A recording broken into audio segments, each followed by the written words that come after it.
Poor mother. How awful for her.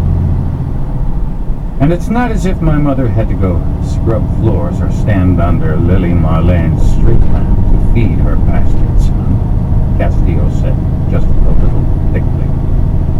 She was the 18-year-old princess in the castle who had made a little mistake that no one dared talk about. Her father, my grandfather, was a tough old Hessian. He was a lieutenant colonel at Stalingrad.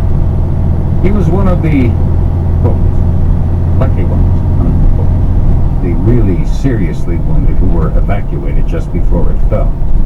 He was also an aristocrat.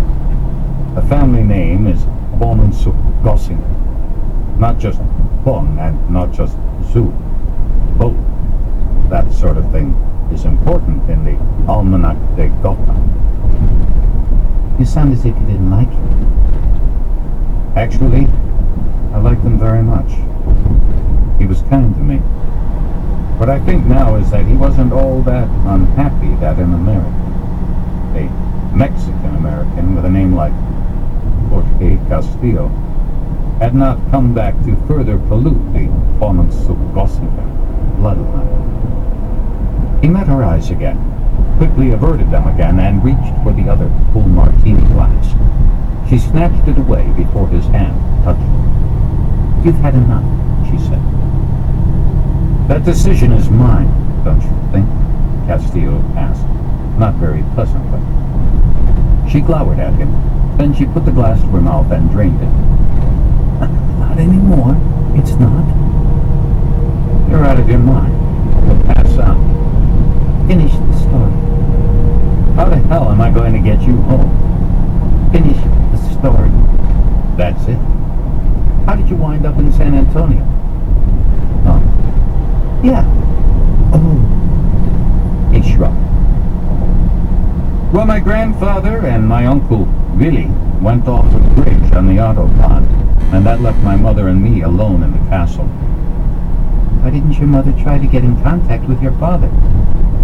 When he didn't write or come back as he promised, I guess she decided he didn't want to. And I suspect that my grandfather managed to suggest 2,000 or 3,000 times that it was probably better that he hadn't. I just don't know. How did you get to San Antonio? Oh, yeah. Well, you've heard that good luck comes in threes. Of course. A year or so after my grandfather and Uncle Billy went off the bridge, my mother was diagnosed with a terminal case of pancreatic cancer. Oh, God. At that point, my mother apparently decided that wet-back Mexican relatives in Texas would be better than no family at all for the soon-to-be orphan son. So she went to the army, which had been running patrols along the east-west German border fence on land. She knew a couple of officers, one of them a major named Alan Naylor. General Naylor? Quintero nodded.